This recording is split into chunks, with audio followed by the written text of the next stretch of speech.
Bienvenidos a otro encuentro, muy contento de estar con vosotros. Para este encuentro es el sentido de la vida. Entonces vamos a introducir el tema y explorar algunas perspectivas clásicas y otras particularmente del budismo, y si tenemos tiempo atender a tus preguntas. Primero, deberíamos decir que no tenemos la libertad, no tenemos el lujo de ignorar esta pregunta. La pregunta que podemos ignorar solo a nuestro propio detrimento.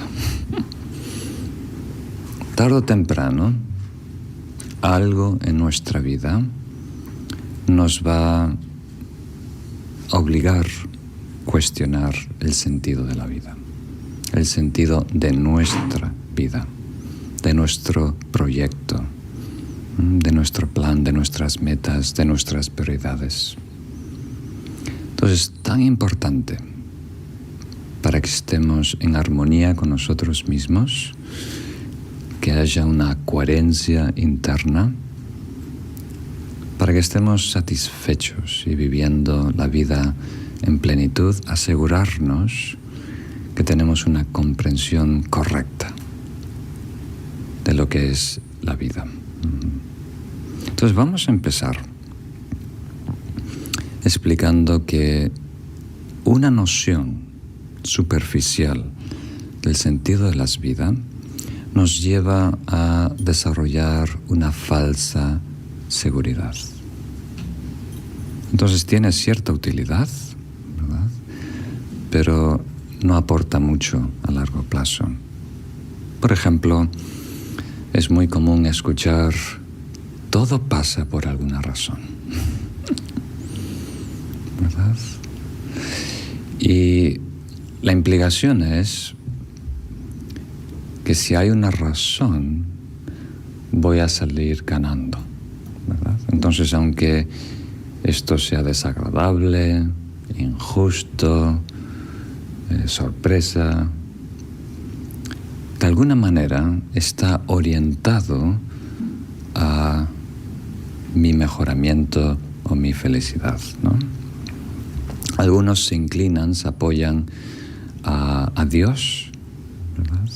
Todo está de alguna manera diseñado por Dios. Vivimos recibiendo la gracia de Dios y por lo tanto todo tiene una razón de ser. Aunque yo no lo comprenda, aunque yo sufra, me va a mejorar. Y en el budismo hacemos algo similar.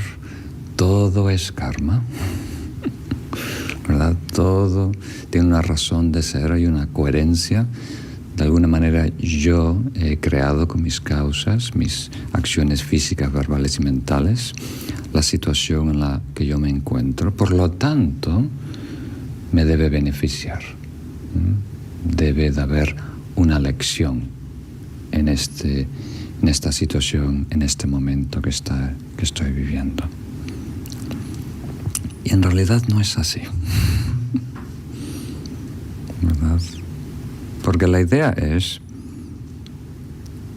todo saldrá bien al final, ¿verdad? Hay una falsa seguridad en proclamar todo saldrá bien al final. Y no hay ninguna garantía que las cosas van a salir bien al final si tú no las haces bien, si tú no tomas la responsabilidad para que sean buenas, para ti y para el mundo. Incluso el karma, que es la ley natural de causa y efecto. Todo lo que nosotros movemos tiene consecuencias. Esa ley es una ley natural, es un reflejo, ¿verdad?, de nuestras acciones. Y no necesariamente nos ayuda a progresar. Si nosotros vamos en contra de la realidad, si nosotros causamos daño a otras personas, ¿no? O somos muy arrogantes, nuestras acciones van a tener consecuencias que causen sufrimiento, dolor, daño, en la medida que nosotros insistimos, ¿verdad? Obsesivamente, con una mente cerrada y terca, de ir en contra de la realidad. Y el sufrimiento por sí solo no es vehículo de conciencia. El hecho de sufrir no nos ilumina, no nos eleva, no nos ayuda a crecer, madurar, evolucionar. No es suficiente sufrir para crecer. Incluso algunas veces sufrimos y reaccionamos mal ante esa tragedia o dolor.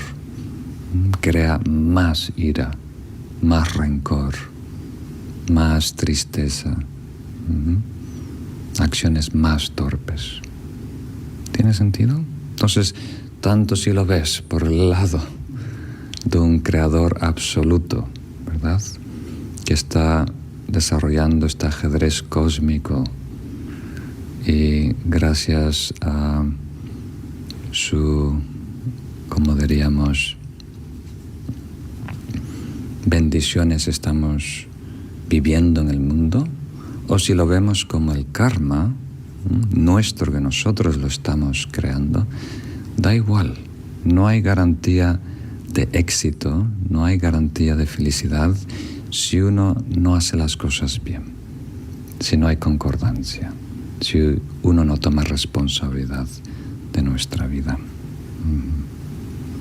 Entonces, lo que te preserva acaba manteniéndote encarcelado. O sea, esa idea que tenemos de lo que es la vida. ¿Quién soy yo? ¿Qué sentido tiene mi vida? De alguna manera nos preserva, nos da identidad.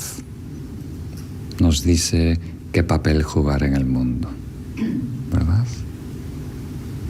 Y también nos da seguridad.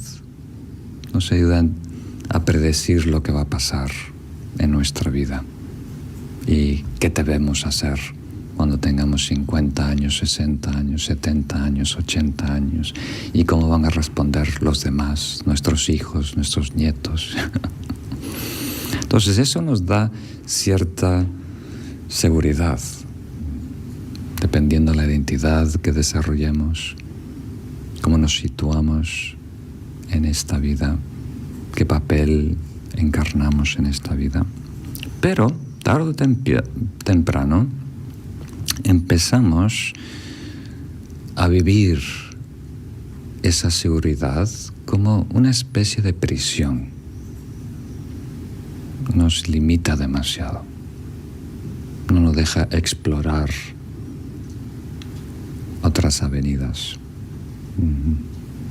Y ahí buscamos una salida a una trampa que nosotros mismos hemos construido.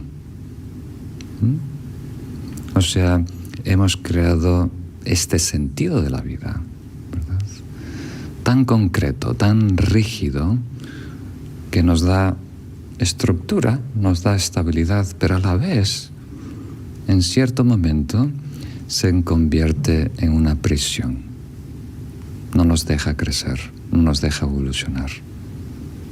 ¿Captan esa idea?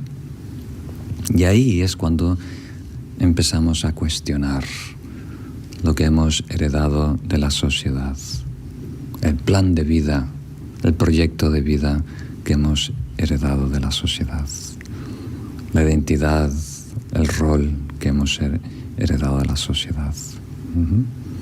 Cuando ya nos sirve, ya es demasiado limitante, nos constrae, ¿sí? Constriñe. Muy bien. Entonces, muchas veces no encontramos las respuestas porque estamos haciendo la pregunta equivocada.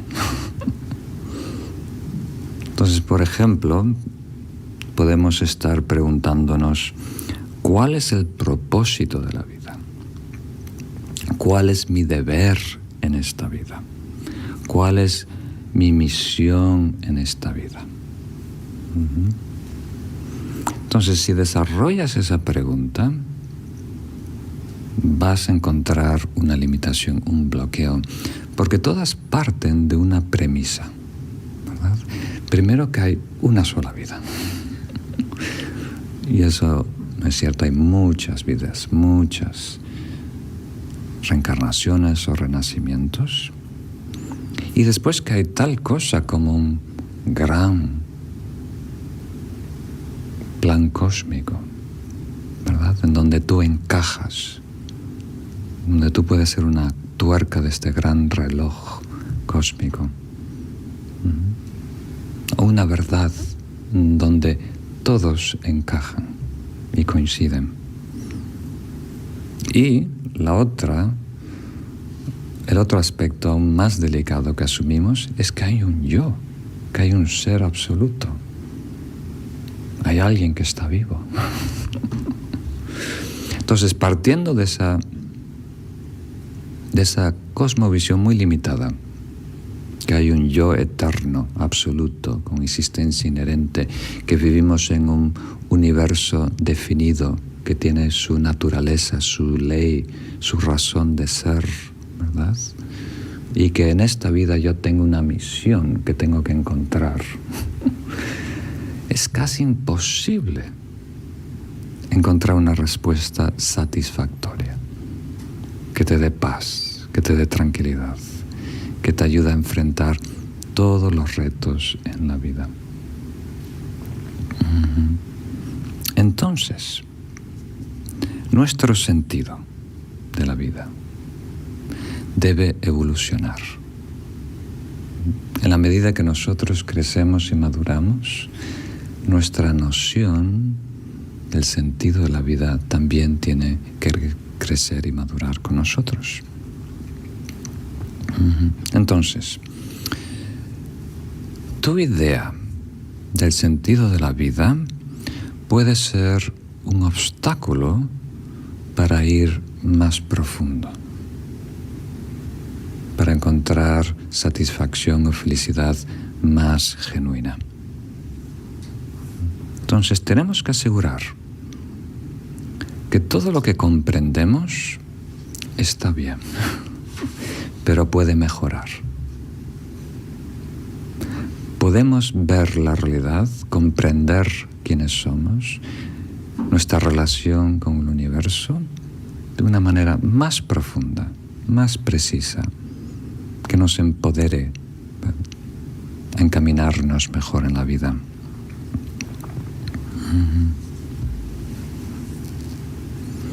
Entonces, nuestra comprensión de quiénes somos y del sentido de la vida tiene que evolucionar. Incluso si logramos adoptar la mejor propuesta, la mente iluminada, bodhicitta, ¿verdad? Que es el sentido, el propósito, la aspiración más profunda, más sublime, más poderosa, de querer la perfección, la iluminación para todos los seres. Incluso si has desarrollado, generado bodhicitta, la mente iluminada, tienes que evolucionar, ¿verdad? Evolucionar a comprender cada vez más qué es la iluminación, qué es la perfección, cómo lograrla y después cómo beneficiar a los demás. Eso tiene que crecer, evolucionar, madurar con nosotros. Entonces, necesitamos equilibrio para poder soltar esta estructura psicológica que hemos armado. Sabemos que es limitante, ¿verdad? Que nos está frenando. Pero antes de soltar la idea de quiénes somos, nuestra identidad, nuestro papel, tenemos que tener cierto equilibrio psicológico, cierto equilibrio como diríamos, afectivos, cierto equilibrio cognitivo, cierto equilibrio atencional, para trascender y superarla, que sea cada vez más inclusiva. Si no hay esa coherencia interna, esa armonía, ese equilibrio, la libertad se convierte en anarquismo. Cuando soltamos, ¿verdad?, lo que hemos heredado de la sociedad, ese plan de vida, ese proyecto de vida, esa identidad de los padres, de los abuelos, de tu sociedad,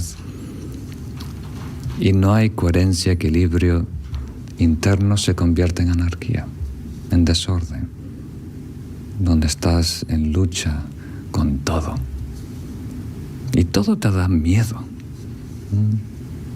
Todos los ismos se convierten en un dogma.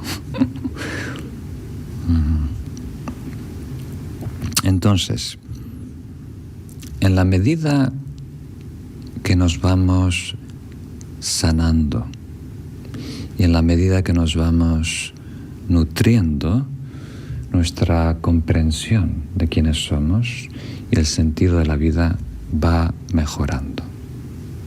Sanando aquí quiere decir no solo el cuerpo, sino sanando nuestras, como diríamos, distorsiones, ¿verdad? Todos los velos que obstruyen nuestra naturaleza más pura, más prístina, la mente más básica. Entonces el velo conductual, el velo emocional, el velo egocéntrico.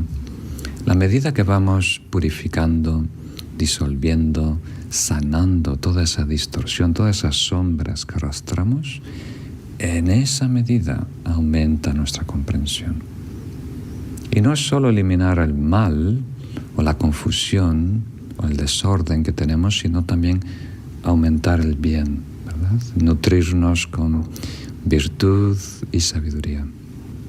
A medida que aumentamos nuestra paciencia, nuestra generosidad, nuestra autoestima, vamos desarrollando una comprensión más pura de quiénes somos y el propósito, el sentido de esta vida, el porqué de esta vida.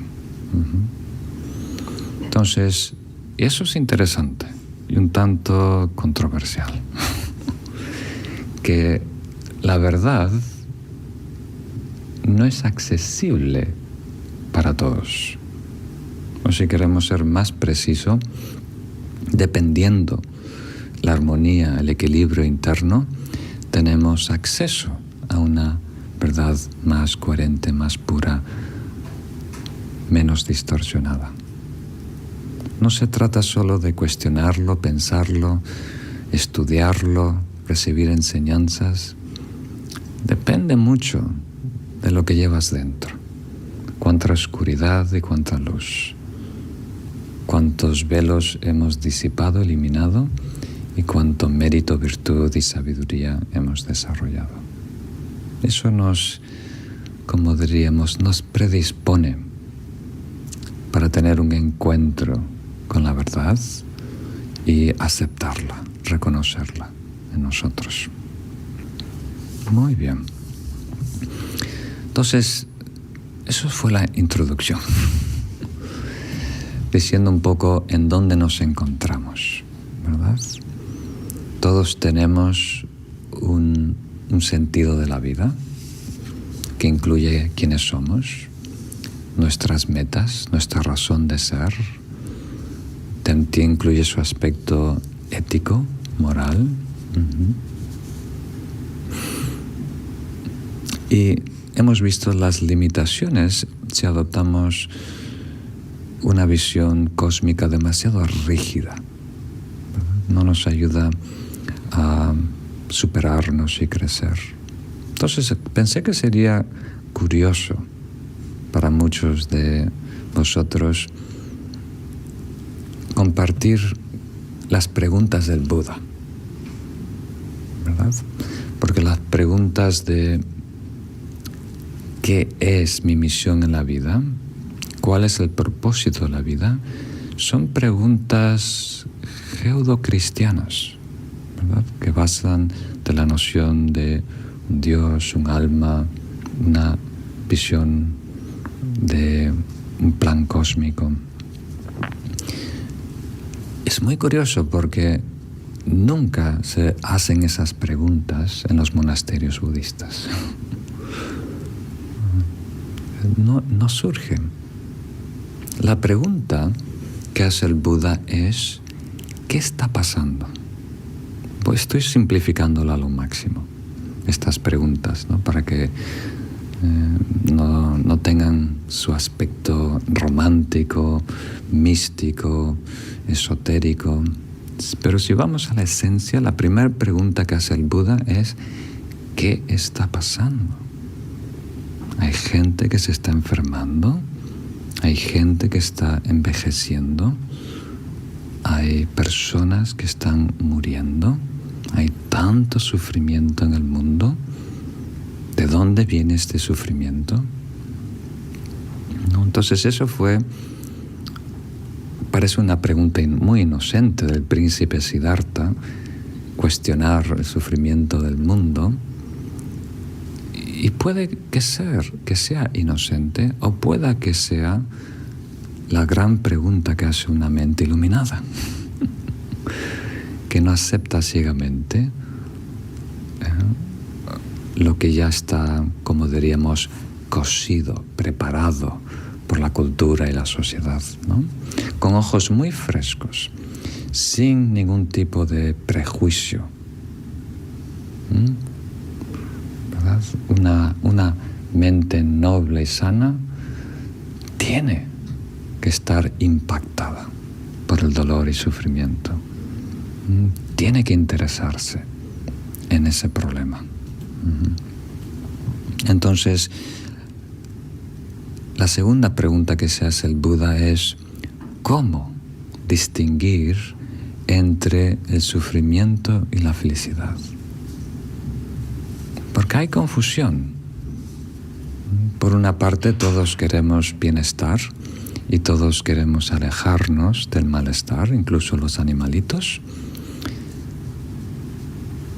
Pero muchas veces, con las mejores intenciones, creamos las causas y condiciones de nuestra miseria, ¿verdad? Entonces es tan importante identificar correctamente lo que es la felicidad genuina y lo que son la variedad de sufrimientos. Y luego el Buda se pregunta: ¿cuáles son las causas que producen el sufrimiento? ¿Y cuáles son las causas que producen felicidad? Porque hay una razón de ser, o sea, no surgen al azar, no es el dictamen de un ser todopoderoso. El sufrimiento tiene sus causas y la felicidad tiene sus causas y condiciones. Y es muy importante tener eso claro, verlo con claridad. Y después el Buda se pregunta: ¿cuál es mi verdadero potencial? Es una pregunta muy atrevida. ¿Hasta dónde puedo llegar? ¿Quién puedo ser? En mi máxima expresión, ¿quién puedo ser? ¿Hasta dónde puedo llegar? ¿Cuál es mi verdadero potencial? A lo mejor esa es una de las preguntas más poderosas que podemos hacer. Y después el Buda pregunta: ¿cómo puedo desarrollar mi potencial a su máximo? Porque ahora está latente y por sí solo no va a ninguna parte. Hay que cultivarlo, hay que desarrollarlo. Entonces, ¿cómo puedo desarrollar mi potencial? Y la última pregunta, si queremos simplificar a 6 preguntas, el Buda dice: ¿cómo puedo ayudar a los demás? Si realmente quiero aportar algo al mundo, contribuir algo al mundo y a todos los seres del universo, ¿cuál es la mejor manera de ayudar? ¿Verdad? ¿Qué realmente puede hacer una persona por otra? Entonces, son 6 preguntas muy interesantes que vamos a copiar y poner en los comentarios para que reflexiones. Pero la primera es, ¿qué está pasando? What is happening? ¿Verdad? Con una mente muy fresca, sin prejuicios. ¿Qué es esta vida? ¿Verdad? Y la segunda es, ¿qué es verdaderamente? La podemos hacer 7 para que sea un número más auspicioso. ¿Qué es sufrimiento? ¿Verdad? ¿Qué es felicidad? ¿Verdad? Hacer 2 preguntas separadas. Y después, ¿cuáles son las causas del malestar y sufrimiento? ¿Y cuáles son las causas de la felicidad?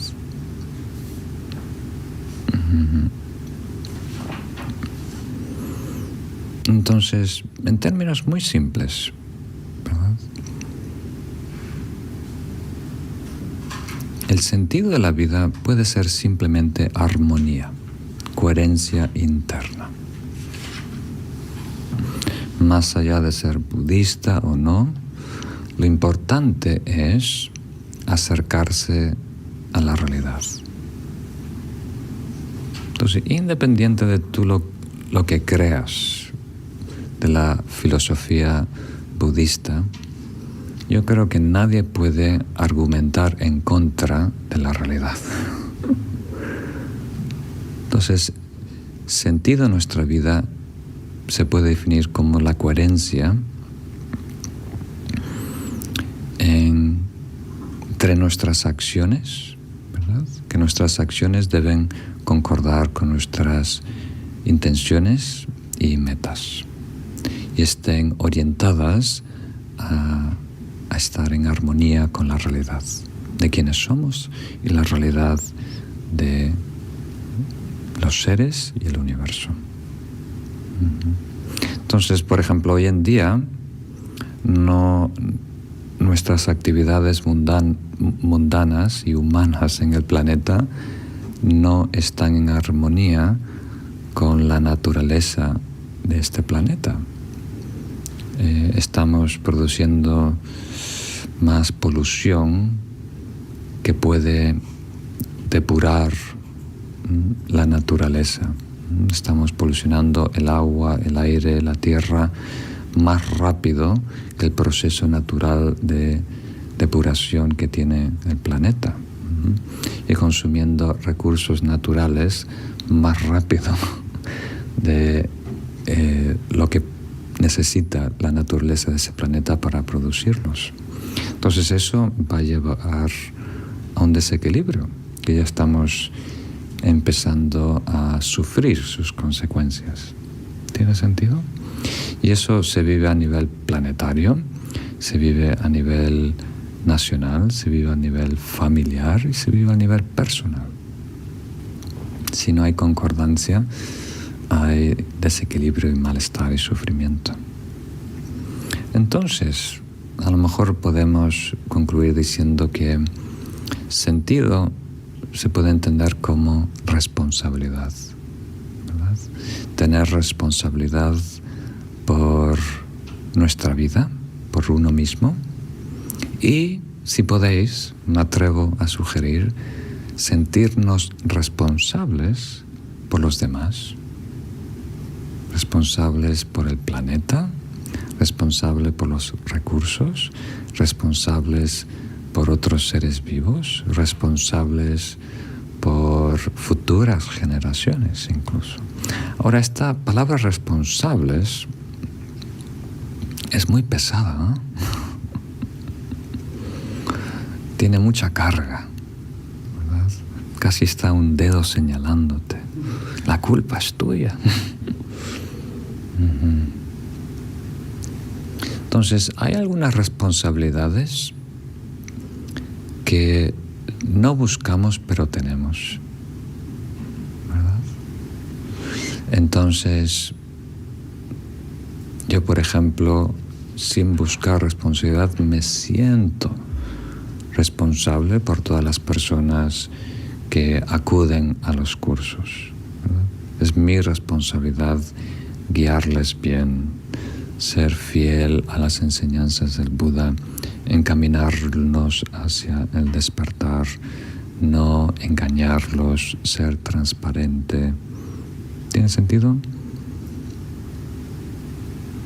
Entonces, nosotros deberíamos sentirnos responsables por todo lo que compartimos, ¿verdad?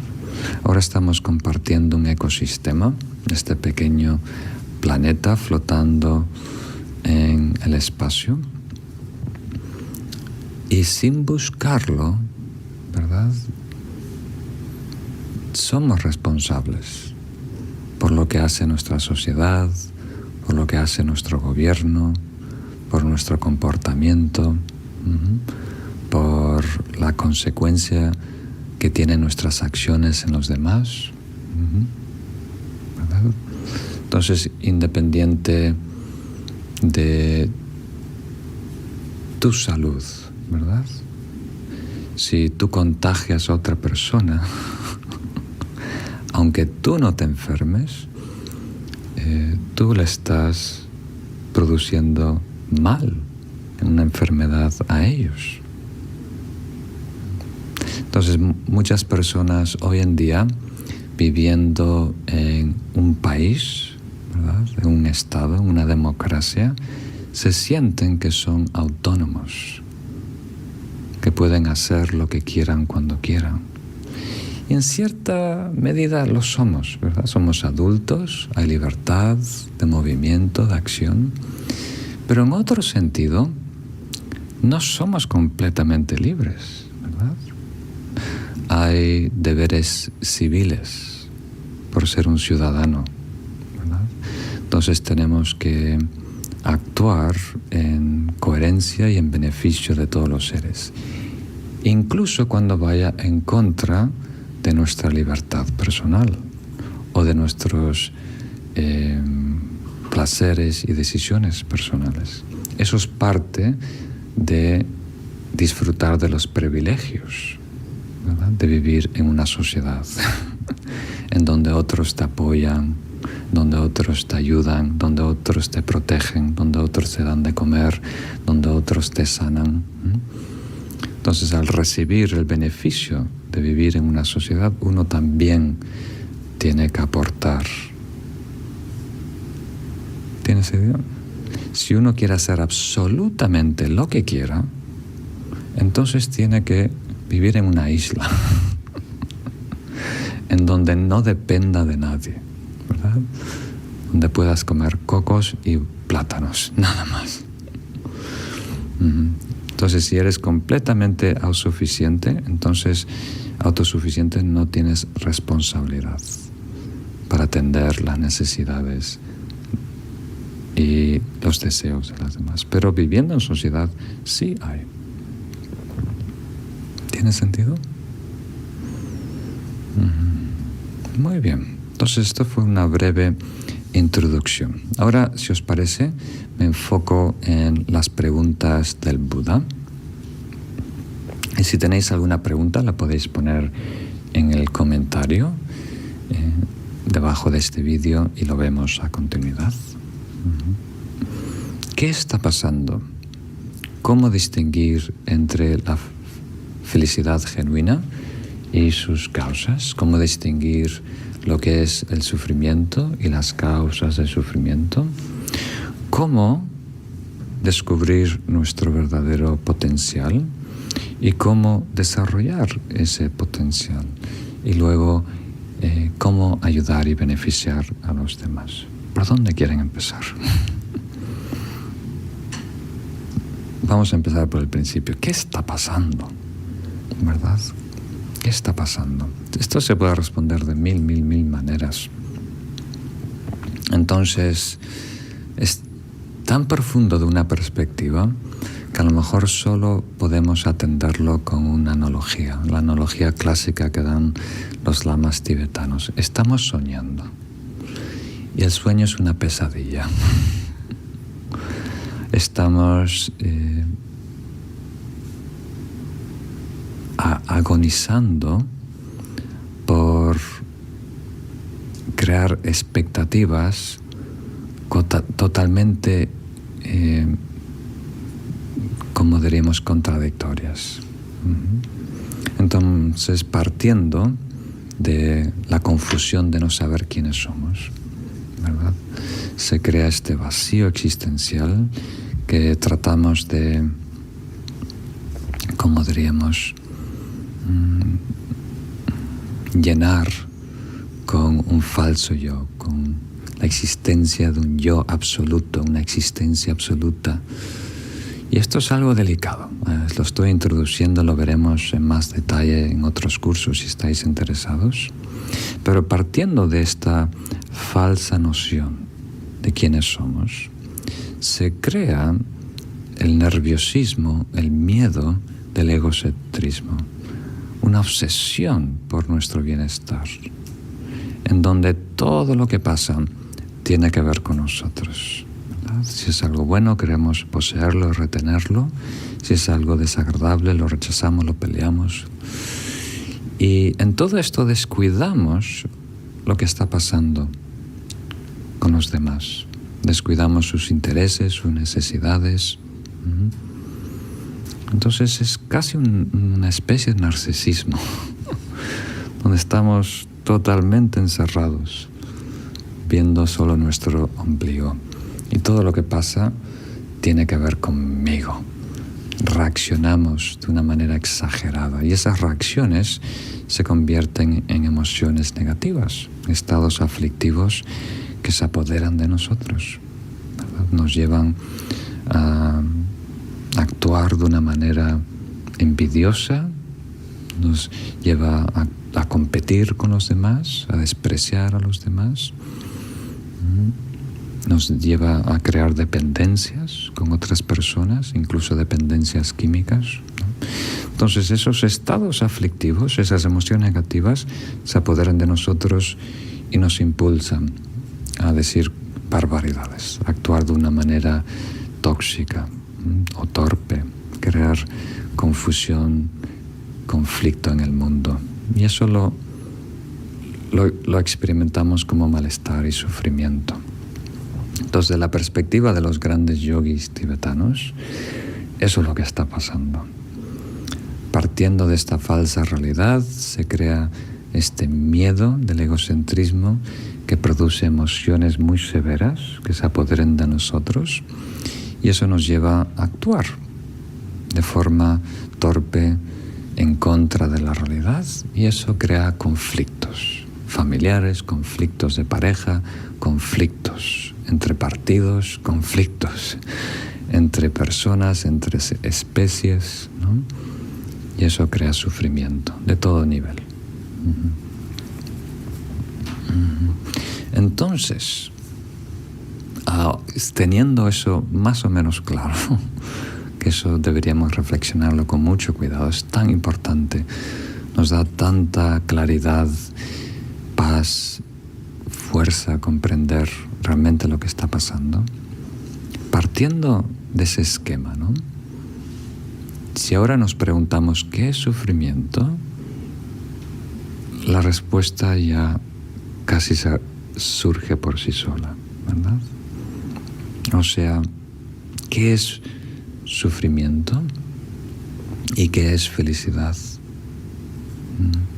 Entonces nos encontramos desencontrados, en donde no estamos en donde debemos estar, no estamos en armonía con nuestra esencia, con nuestra naturaleza básica, con esta mente pristina.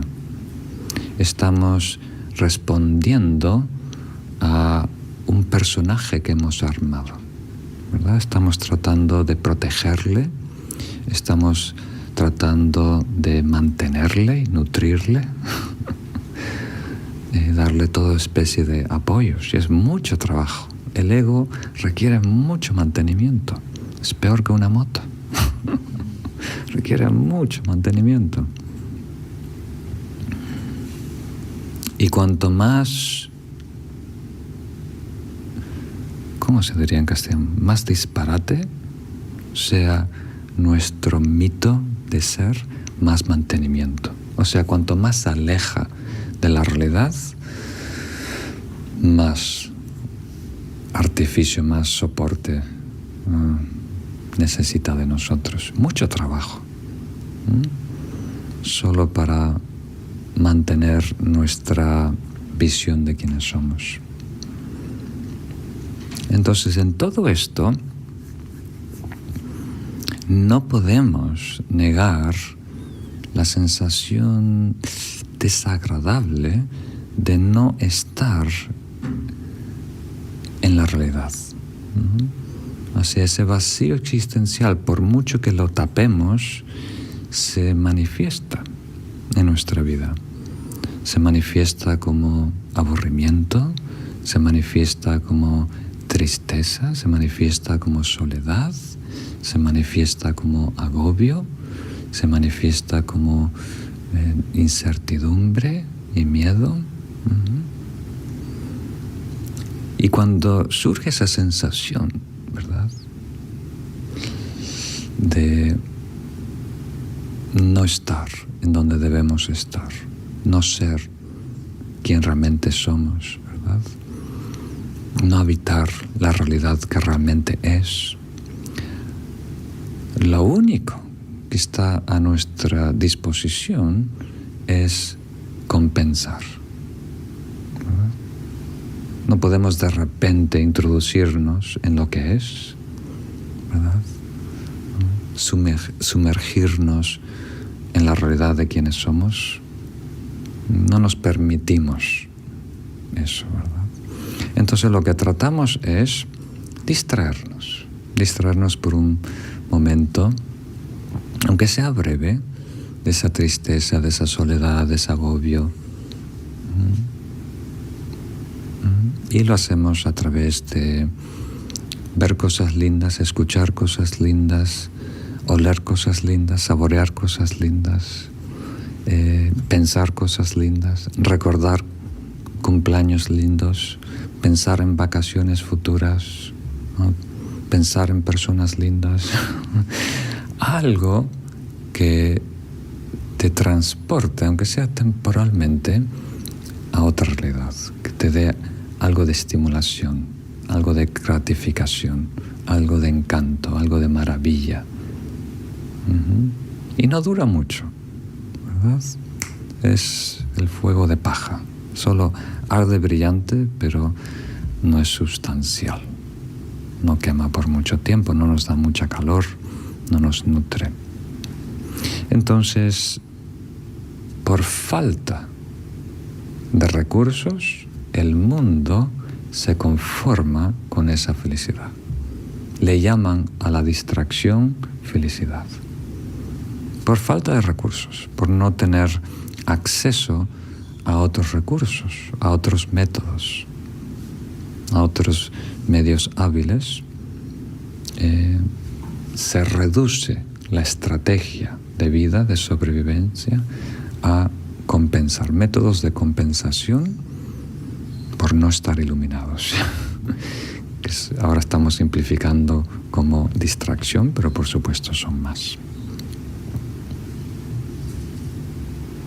Entonces el Buda dijo, es muy importante tener claro que el placer o la gratificación o las distracciones o el entretenimiento, esta felicidad hedonista no es, ¿verdad?, satisfacción plena. No es una felicidad que perdure en el tiempo, no es sostenible, no es la solución con mayúscula. No hay nada malo en ello si lo vemos por lo que es.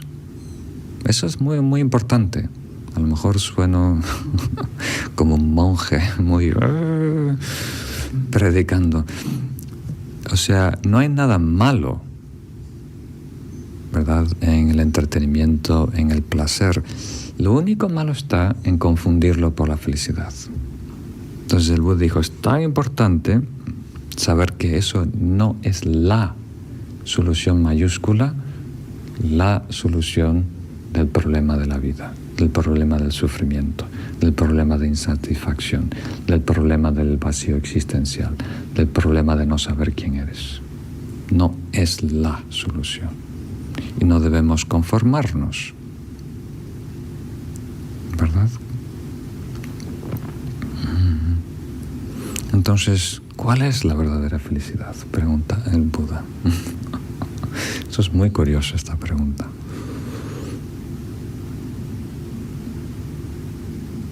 Y una respuesta es tan curiosa, es la falta de algo. Nosotros siempre pensamos que la felicidad es agregar algo a nuestra vida, ¿verdad? Y casi siempre de afuera. Pero el Buda en un sutra dice, no, la felicidad o la satisfacción genuina es cuando quitas algo que estorba la realidad, que estorba la armonía con la realidad. Y lo explicó a 3 niveles, a ver si esto lo puedo comunicar, es coherente. El primero es fácil de entender. Tiene que ver con nuestro desarrollo en la vida a nivel de sociedad, ¿no? O sea, si tú tienes una conciencia limpia, si tú no has hecho mal a nadie, algo tan simple como no tener deudas, entonces puedes dormir tranquilo. Hay una paz, estás relajado, estás satisfecho, que has vivido una vida plena sin causar daño a nadie, ¿verdad? Sin tener una deuda económica, familiar, social, kármica con alguien. Y eso ya trae mucho alivio. Dicen los maestros, no hay sufrimiento en todo el universo, no hay nada más penoso que arrepentirse en el momento de la muerte. Arrepentirse de haber hecho algo negativo, particularmente dañar a otra persona, y arrepentirse también de no haber aprovechado la vida. Entonces esta primera felicidad es muy importante. La segunda, muy interesante, es gozo. Es el gozo que surge dentro de una absorción meditativa. O sea, en la medida que perfeccionamos, esa palabra a lo mejor confunde, en la medida que eliminamos la distorsión de nuestra mente, en la medida que eliminamos el desequilibrio, las distracciones, los estados aflictivos, aflorece por sí solo gozo, que es parte del estado natural de nuestra mente. O sea, este segundo nivel de felicidad o bienestar está vinculado con la práctica espiritual. El primero está vinculado con la conducta ética en la vida, en la sociedad, ¿no? Y el tercer nivel de felicidad es la iluminación en sí. Estar completamente compenetrado con el estado natural, último, básico. Aquí las palabras todas son problemáticas de nuestra mente. Ahí no solo tenemos el gozo de la absorción meditativa, hay dicha, hay gracia, hay abundancia, hay un estado infinito, libre de toda limitación.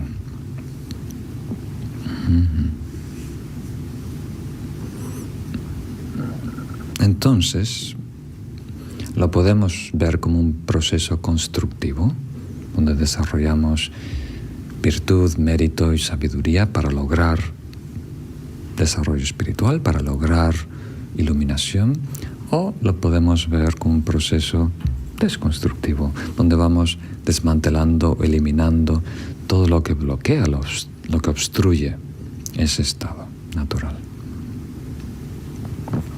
Ahora la pregunta muy interesante, la cuarta pregunta es: ¿cuál es mi verdadero potencial? ¿Cuál es tu verdadero potencial? Creo que es algo muy interesante que nos estemos preguntando en este momento de nuestra vida.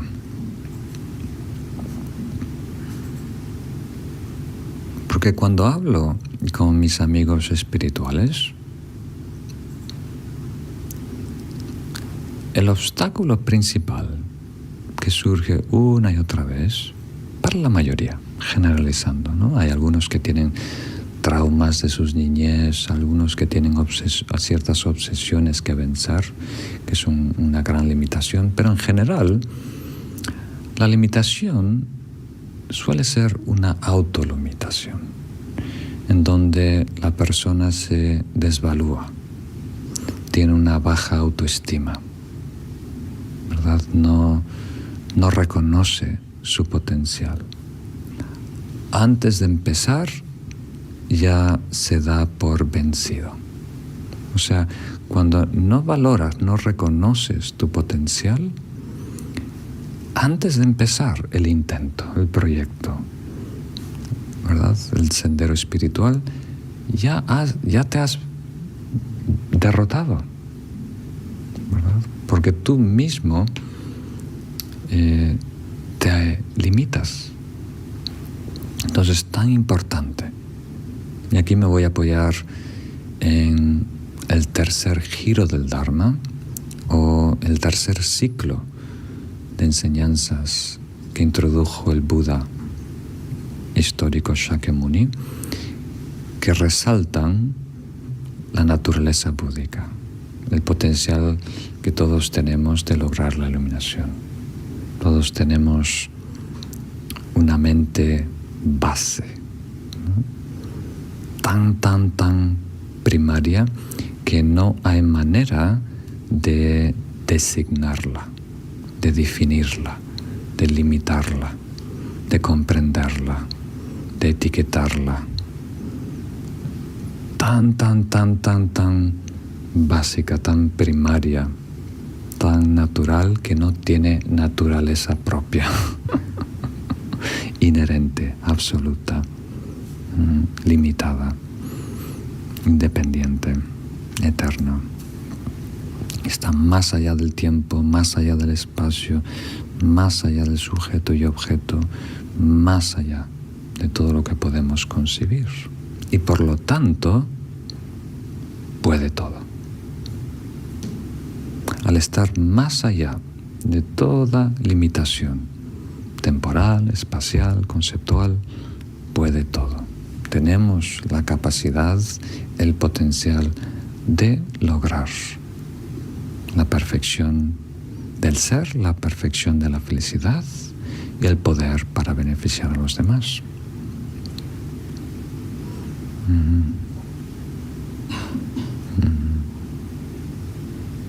Es tan importante creer en ti.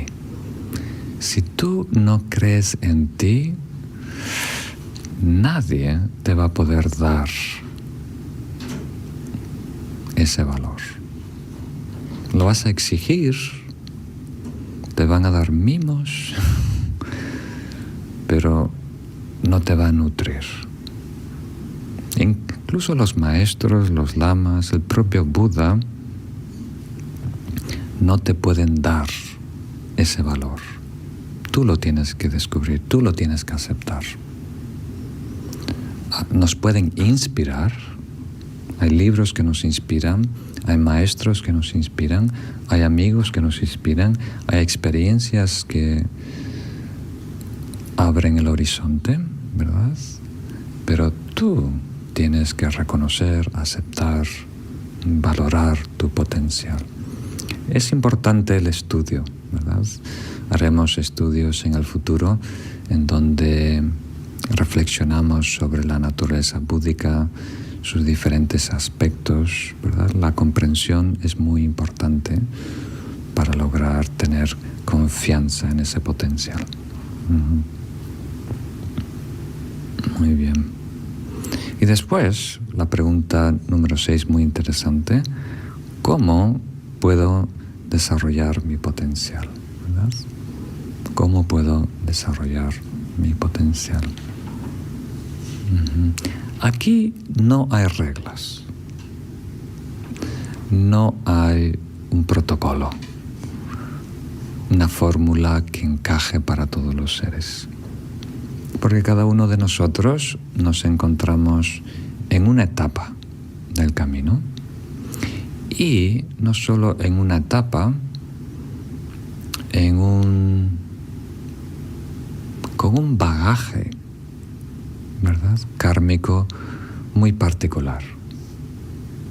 Entonces no es que hay un sendero, un camino lineal hacia la iluminación, y con eslabones, con pasos, ¿verdad? 108 pasos, y tú estás en el 44, tú estás en 45. A lo mejor esa estructura nos orienta, ¿verdad? Nos da una idea conceptual, pero la realidad es mucho más vasta, más profunda. Entonces, hay etapas generales, pero cada uno de nosotros somos muy particular por toda la trayectoria, no solo de esta vida, de otras vidas previas. Pero vamos a compartir lo que es el esquema general.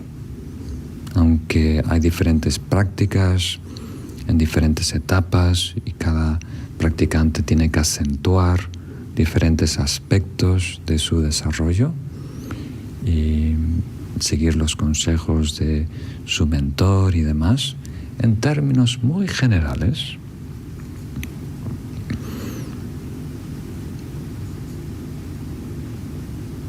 Vamos a empezar por el fin. Es más fácil, yo creo. El fin es fundirnos con la verdad. ¿Verdad? Ese es el objetivo.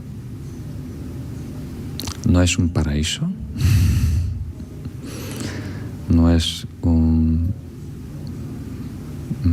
como diríamos, un mandala de un Buda, no es otro planeta, no es la cuarta, quinta dimensión,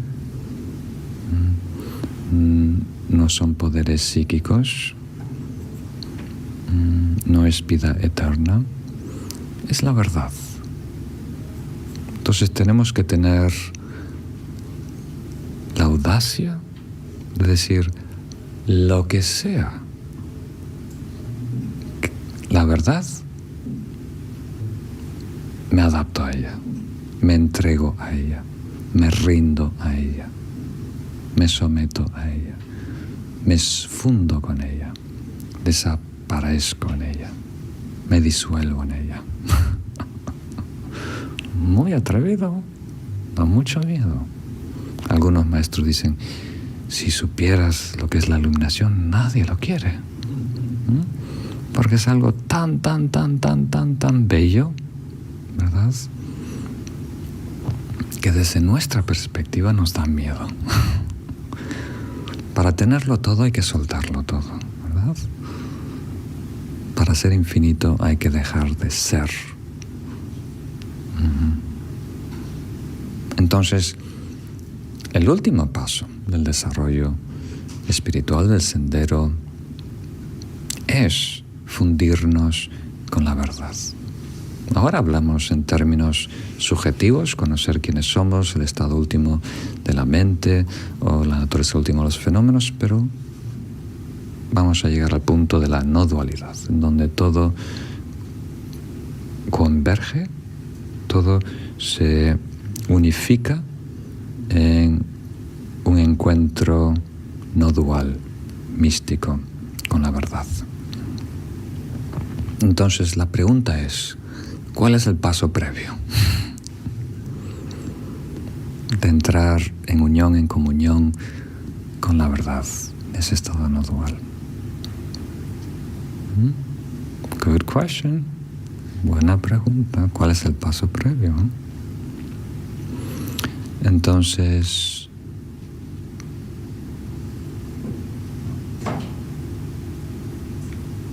desde una perspectiva, lo único que tenemos que hacer es no interrumpir el proceso. Las enseñanzas más profundas que hay en el universo las han protegido los lamas tibetanos por los últimos 1000 años. Y entre ellas, las más sublimes del todo son las más simples. La experiencia más profunda que puedes tener en el camino espiritual es no interrumpir la verdad. Dejar que tu cuerpo, que tu voz, que tu mente retorne a ese estado natural, ¿verdad? Y dejarte reintroducir, sumergir, que la verdad se apodere de ti y reconocer esa verdad desde dentro. Muy bien, entonces para llegar ahí tenemos que no tener ningún bloqueo conceptual. Tenemos que tener una mente muy pura, muy sana, muy clara. Pura, sana y clara. Pura puede ser ética, sana puede ser compasión y clara puede ser shamatha. ¿No? Entonces el proceso de sumergirnos en la verdad le llamamos vipassana, todas las prácticas que nos ayudan a penetrar la realidad. Pero para lograr esa visión penetrante, que reconoce la verdad de quiénes somos, no tienen que haber olas en nuestra mente. Películas, fantasías, e incluso el último obstáculo, idea de lo que es la verdad, concepto de lo que es la verdad, un dogma personal de lo que es la verdad.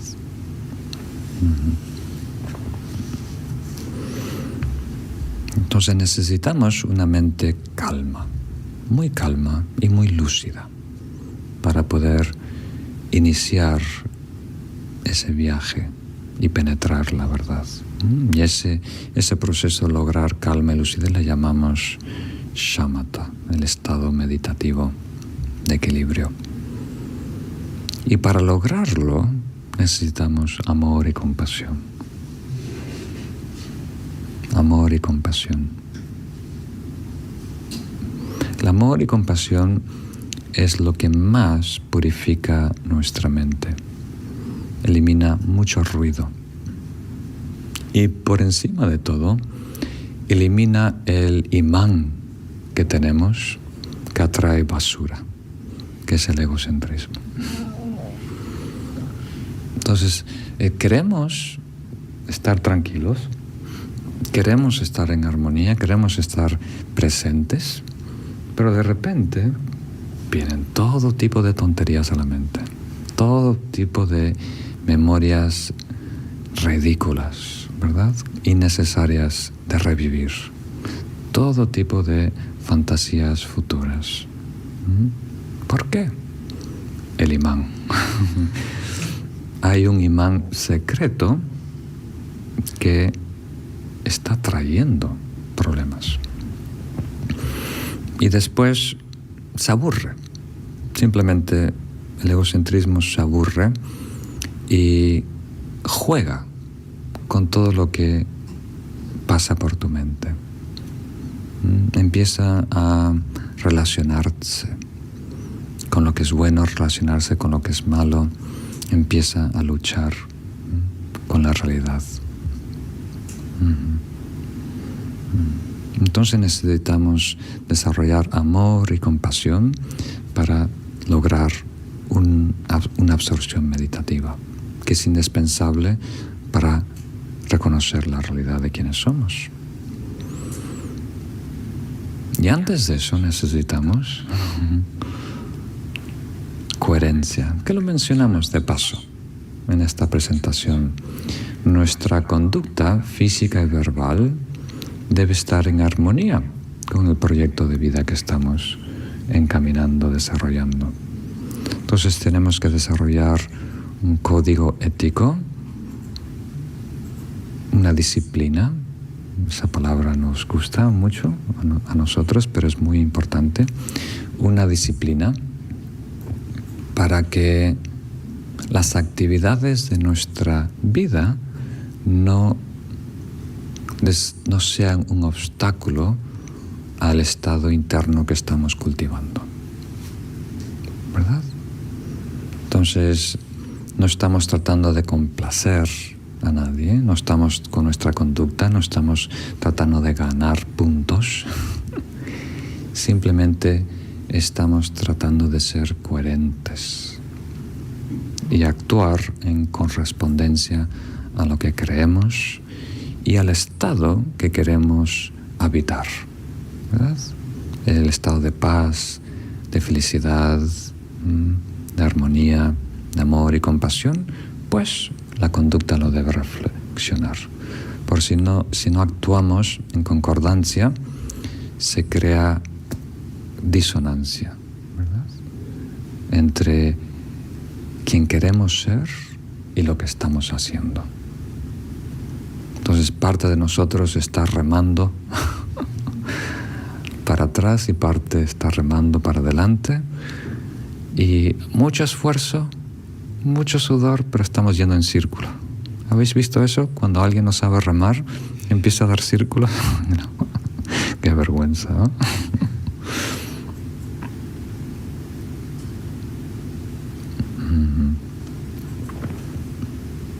Muy bien.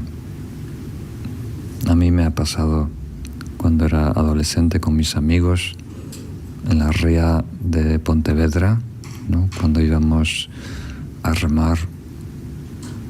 Y no es tan fácil, ¿verdad? Si nunca has remado, si no tienes experiencia, es difícil, ¿no? Tener el mismo impulso y el mismo ritmo en cada mano, porque siempre tenemos un brazo más fuerte que el otro. Y aún más difícil cuando cada persona tiene un remo, ¿verdad? Ahí tener, como diríamos, la humildad de atender el ritmo, la fuerza del otro y ajustarnos y estar muy atentos hacia dónde va la proa, la popa, muy, muy interesante. Entonces nosotros tenemos que asegurarnos que todos los remadores en nuestra vida están remando en la misma dirección, al mismo ritmo, con la misma coherencia. Y por último, la última pregunta del Buda: ¿cómo puedo ayudar a los demás? ¿Cómo puedo ayudar a los demás?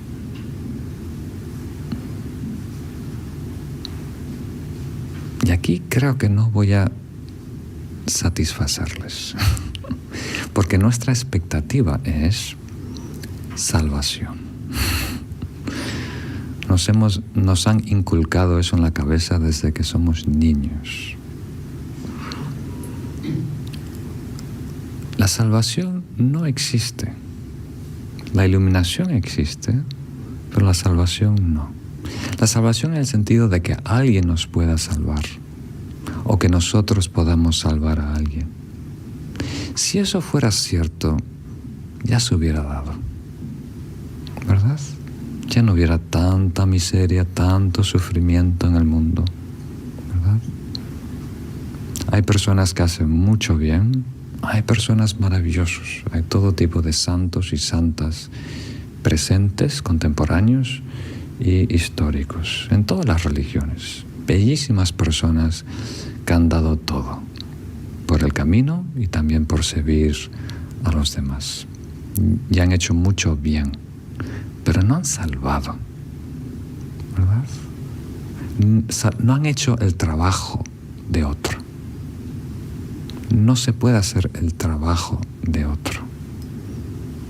Puedes acompañar al otro, puedes inspirar al otro, puedes servir como modelo para el otro, puedes instruir al otro, puedes aconsejar al otro, pero no puedes cambiar al otro. Y todo lo que aparenta ser cambio es en realidad condicionamiento. Condicionamiento quiere decir que depende de condiciones. No es autótono, no es un logro propio, no es algo que perdura en el tiempo. Depende de esas condiciones. Entonces, todo cambio genuino, todo desarrollo espiritual tiene que desarrollarse desde dentro hacia afuera. Pero es muy valioso lo que pueden hacer las enseñanzas, lo que pueden hacer los maestros, lo que pueden hacer los compañeros espirituales. Muy valioso. Aportan, ¿verdad?, una ayuda enorme. Pero no pueden hacerlo por nosotros. Cada uno de nosotros tiene que asumir esa responsabilidad. Y por ende, ¿no?, lo que tú puedes hacer por los demás también. No es cambiarles, sino es acompañarles, ayudarles. Entonces dicen los maestros, haciendo eco a las palabras del Buda, podemos ayudar prohibiendo recursos, ¿verdad?, asegurando que todas las personas tienen a su disposición todo lo que necesitan para florecer.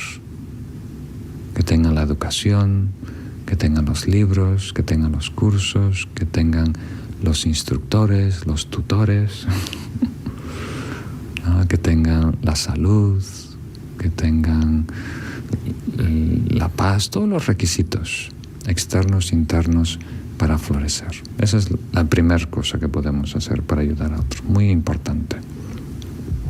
Que tenemos que publicar más libros, ¿verdad? Este está en inglés, necesitamos en castellano. Necesitamos traductores, editadores, publicadores. Y el segundo es proteger a los demás. ¿Proteger a los demás? ¿Qué quiere decir? ¿Cómo diríamos?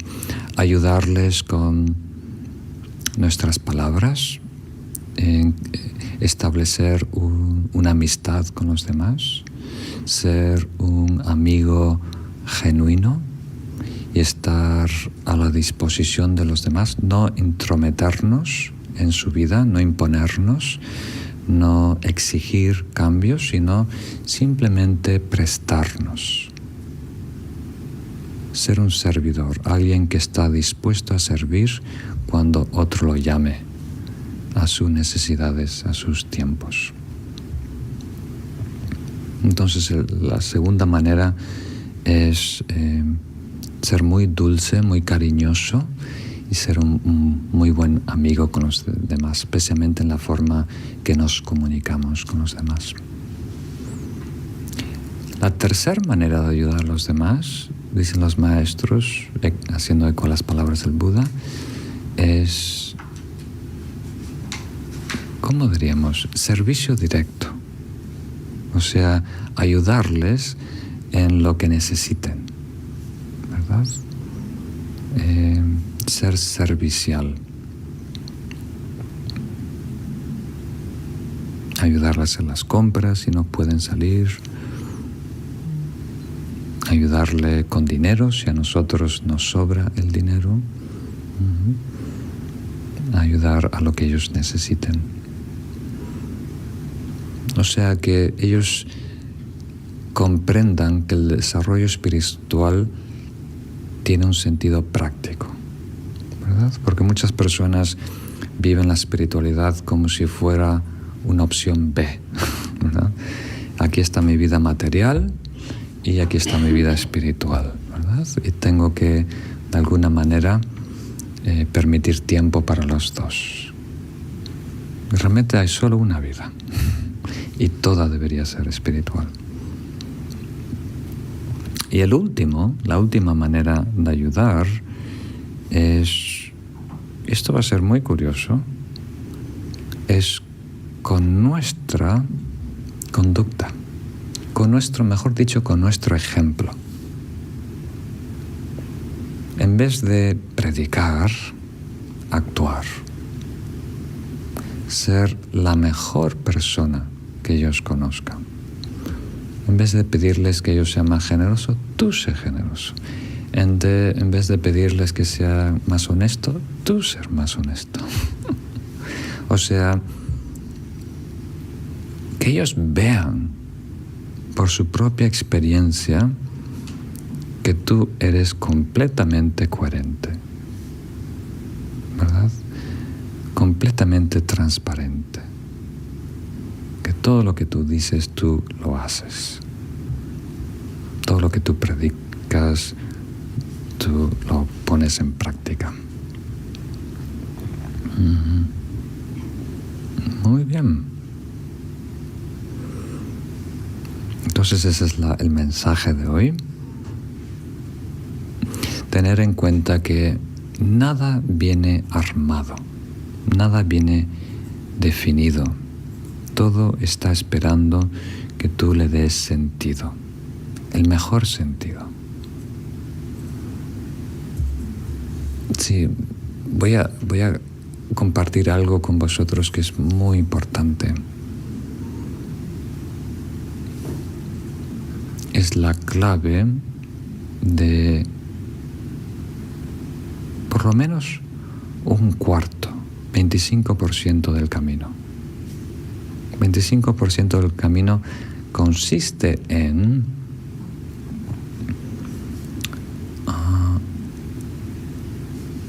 definir la situación en la que te encuentras de la manera más ventajosa para tu desarrollo espiritual. Eso es 25% del camino. Y eso requiere creatividad, requiere soltura, requiere imaginación, requiere valentía, pero no hay éxito si no incluimos este elemento de reconocer que todo está hueco como este cuenco. Las cosas no son necesariamente malas. Ese fracaso, esa derrota, no es necesariamente malo si te ayuda a crecer, madurar, florecer, si te ayuda a prevenir 10 fracasos y 10 derrotas y 10 tropiezos. Y esta es una de las enseñanzas más apreciadas en el budismo tibetano. Define en gran parte lo que es el Lojong adiestramiento mental. Y ahora lo estoy explicando de una manera muy torpe, con palabras muy simples, pero reflexionen para encontrar la verdad de estas palabras que han ayudado a millones de practicantes a dar un salto evolutivo. No esperes a que una situación sea óptima. Tú la haces óptima encarándola de la manera óptima. Entonces, todo en tu vida tiene el potencial de nutrirte, de alimentarte, de ayudarte. Solo depende cómo lo encaras, cómo lo ves, cómo lo defines, cómo lo aprovechas. No es malo en sí, no es bueno en sí. Hoy en día lo que llamamos malo o bueno son casi siempre sensaciones. o cómo coincide con nuestras expectativas de cómo me deben tratar, lo que iba a pasar. Pero malo y bueno es si progresamos, si crecemos, si sanamos sombras y desarrollamos cualidades espirituales, ¿verdad? Virtud, mérito y sabiduría. Entonces no hay que valorar la situación en la que nos encontramos en términos económicos, en términos sociales. Hay que realmente ver cómo puedo aprovechar, cómo puedo extraer de este momento de mi vida una enseñanza, un descubrimiento, una fortaleza, una virtud. La hay, abunda. Entonces tenemos que liberarnos de la idea de que todo viene prefacturado, armado con esencia. Todo es arcilla. Todo es una invitación para que tú lo reutilices de la mejor manera, lo aproveches de la mejor manera. Y personas que tienen esta habilidad y este atrevimiento son las personas que progresan. Y las personas que no tienen esta habilidad, ¿verdad?, solo aprovechan un día al año. Cuando todo coincide, los astros coinciden, las mareas coinciden, la luna coincide, sus amigos coinciden, su pareja coincide, su salud coincide. Cuando todo coincide perfectamente, inspiración, descubrimiento. Pero eso es muy lento. Quedan 364 otros días. Los que realmente progresan son los que no dependen de la astrología, de los amigos, de la familia, de la política, de la salud, de la comida, de las mareas, de las cartas, de la numerología, de un eclipse solar, del sol central de la galaxia. Nada de eso. Es la persona que dice: mi vida mando yo, mi estado mando yo. Yo voy a decidir lo que pienso, lo que siento, lo que atiendo, y voy a encarar. Espero que os guste esta presentación de encarar.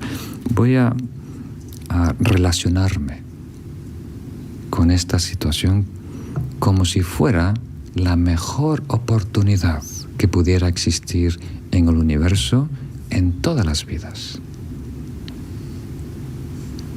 La persona que tiene el atrevimiento de verlo de esa manera, se aprovecha de esa manera y recibe el beneficio de esa manera. Hasta los lamas tibetanos dicen: no solo la realidad, las personas. Si tienes el atrevimiento de pensar que otras personas son budas, te van a dar bendiciones de budas. Si las vas a ver, si las ves como enemigos, aunque ellas te estén haciendo mal, aunque ellas te están haciendo bien, tú recibes mal. Muy interesante. La percepción es tan importante. Transforma la realidad, cómo nos relacionamos con ella y cómo la aprovechamos para nuestro crecimiento y desarrollo. Entonces,